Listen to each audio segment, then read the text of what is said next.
Taliban just shocked the world with what they're building. But here's what almost nobody is talking about. It's not just construction, it's control. Control of water, energy, and even trillions in hidden minerals. The same resources China is already eyeing. One of these projects is so massive, it's the largest of its kind in all of Asia. And if you think that's big, wait until you hear how China is quietly expanding a $60 billion mega corridor straight into Afghanistan. Stay for that. Let's start with what's happening 400 kilometers north. The largest man-made canal in the desert, the Koshepa Canal Project. This isn't just any construction project. Here's why this is huge. The canal will divert 20% of water from the Amu Darya River across northern Afghanistan's desert plains. When completed, it could irrigate 550,000 hectares of farmland. It's bigger than the entire state of Delaware. This would increase Afghanistan's farmable land by 1/3 and potentially make the country completely self-sufficient in food.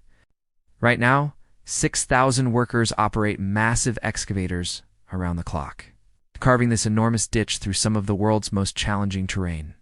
The total estimated investment cost of the Koshepa Canal project is $684 million. The Taliban has invested another $100 million into this project, showing they're serious about transforming Afghanistan's economy. Neighboring countries like Uzbekistan and Turkmenistan are getting nervous. They depend on that same river water for their cotton fields. And Afghanistan is basically saying, we're taking our share whether you like it or not. The Taliban isn't just building within Afghanistan. They're constructing projects that give them leverage over neighboring countries, and water is their most powerful weapon. Beyond the Koshepa Canal, they're building multiple dams across the country.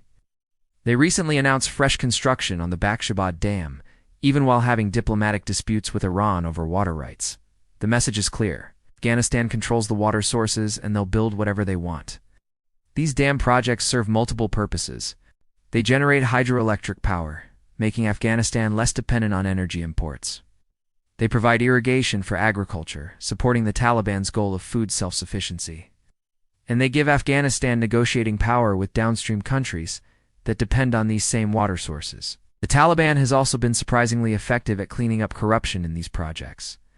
Unlike the previous US-backed government that was notorious for siphoning off billions in aid money, the Taliban appears to be actually completing projects and using resources efficiently. According to multiple reports, they've dramatically reduced the corruption that plagued infrastructure projects for decades, to make their country better in every way. The Taliban aren't just focusing on electricity, canals, dams, natural gas, and waterways. They're also reconstructing their old capital to improve their lifestyle, creating what's now called Cable New City. This isn't just another construction project. It's a complete reimagining of Afghanistan's future, a massive urban development covering 722 kilometers, almost 1.5 times the size of present-day Kabul. The Taliban plans to build 250,000 residential units that could house between 1.1 and 3 million people, creating a modern hub to ease Kabul's overcrowding crisis. Phase 1 alone is divided into 206 sections. The Golden City section will offer 42,000 housing units for 23,000 people across 372 hectares. Construction restarted on Parcel B in August 2023, building 6,600 housing units for 40,000 residents. In late 2024, work began on Parcel 2.6 with a whopping $700 million investment to provide 52,000 units for 33,000 residents. But it's not just housing.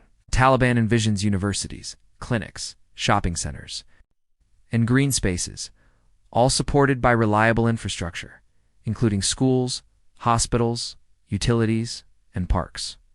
The project will unfold over 30 years in 2 main phases, featuring commercial, agricultural, and recreational areas. If completed, this would be one of the largest planned cities in Asia, transforming Afghanistan's urban landscape forever. Afghanistan sits right in the middle of some of the world's most important trade routes, and they rebuild an infrastructure to take advantage of this position. First, there's the China-Pakistan Economic Corridor CPAC expansion. In May 2025, China, Pakistan, and the Taliban signed a trilateral agreement to extend this $60 billion corridor into Afghanistan. This creates a direct link from China's Xinjiang province through Pakistan to Afghanistan, giving China access to Central Asian markets and Afghanistan's mineral wealth. But here's where it gets really interesting. The Trans-Afghan Railway Project is $4.8 billion, 573 kilometers railway, will connect U.S. Pakistan to Pakistan through Afghanistan, cutting transit time from 35 days to just 4 days. Construction starts in 2025, and it will require building over 300 bridges and 5 major tunnels through some of the world's most challenging terrain. Meanwhile, the CF Herat Railway connecting Afghanistan to Iran became operational in 2023 with the first cargo shipment of 655 tons of railway equipment successfully completed. This gives Afghanistan access to Iranian ports and global shipping networks. The Taliban is essentially saying, you might not recognize our government, but you can't ignore our geography. Well, geographically, no one can beat the Taliban. And maybe that's why they started the TAPI pipeline project around 20 years ago. But unfortunately, it got stuck in the planning phase. TP stands for Turkmenistan, Afghanistan, Pakistan, India. It's designed to transport 33 billion cubic meters of natural gas annually across these 4 countries. Here's the shocking part. September 2024, the Taliban did something nobody expected. It restarted construction on Afghanistan's portion of this $10 billion pipeline project. Taliban spokesman Zabihullah Mujahid announced that work had officially begun on Afghan soil after ceremonies with Turkmenistan officials. This pipeline will run 1,821 kilometers, passing right through some of Afghanistan's most volatile regions. If completed, it could generate close to $1 billion in annual revenue for Afghanistan while creating thousands of jobs. The Taliban sees this as their ticket to energy independence and regional influence. But here's what makes this really interesting. The original TAPI project was actually negotiated with the Taliban back in 1998, before 9/11's changed everything. Now they re-back in power, and they're re-picking up exactly where they left off 25 years ago. But that's not the only cross-border project they're involved in. Here's another big project known as CASA 1000, which is designed to send electricity across borders and light up millions of homes. This $1.2 billion electricity transmission project is designed to bring clean hydroelectric power from Kyrgyzstan and Tajikistan down through Afghanistan and into Pakistan. Think of it like this. Central Asia has massive mountain lands with lots of water, which means lots of hydroelectric power. But the countries with the most electricity don't have the biggest populations. Meanwhile, Pakistan and Afghanistan desperately need more power for their growing cities and industries. The CASA 1000 project would transmit 300 megawatts of electricity, enough to power about 1 million homes. Afghanistan would get 300 megos for its own use, while 1,000 megawatts would continue south to Pakistan. Here's the twist. The World Bank actually approved resuming this project in 2024, even though they don't officially recognize the Taliban government. They created a special ring-fenced arrangement where all payments stay outside Taliban control. But the construction continues. This means the Taliban gets the economic benefits of hosting this massive infrastructure project without actually controlling the money flow. Afghanistan's location has always been its biggest advantage, but now things have taken a new turn. With the Taliban back in power, they're not just using their position on the map, they're also sitting on a hidden fortune.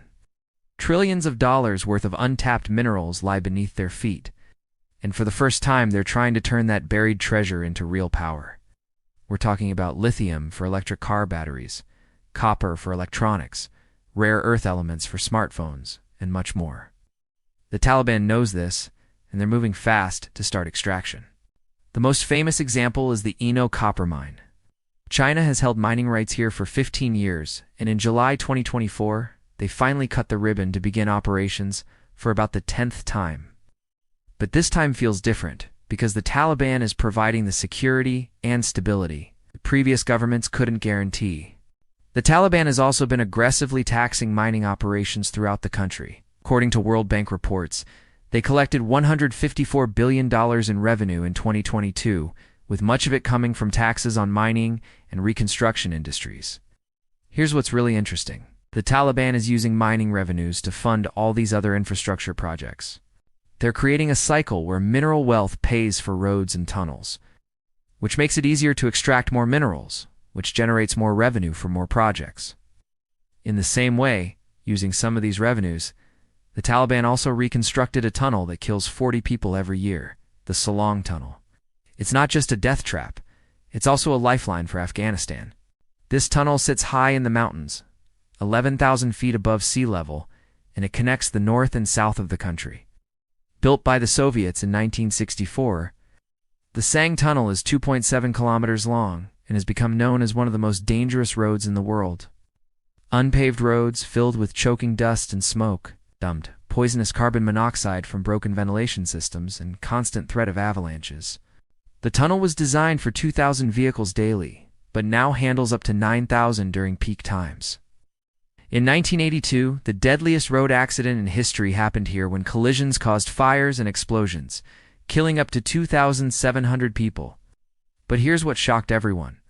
In December 2023, Taliban officials announced they had completely reconstructed the tunnel. They spent $100 million of their own money, about a quarter of Afghanistan's entire annual tax revenue. Moves like this show how serious they are about building mega projects. If these developments succeed, they could transform Afghanistan's economy and regional influence.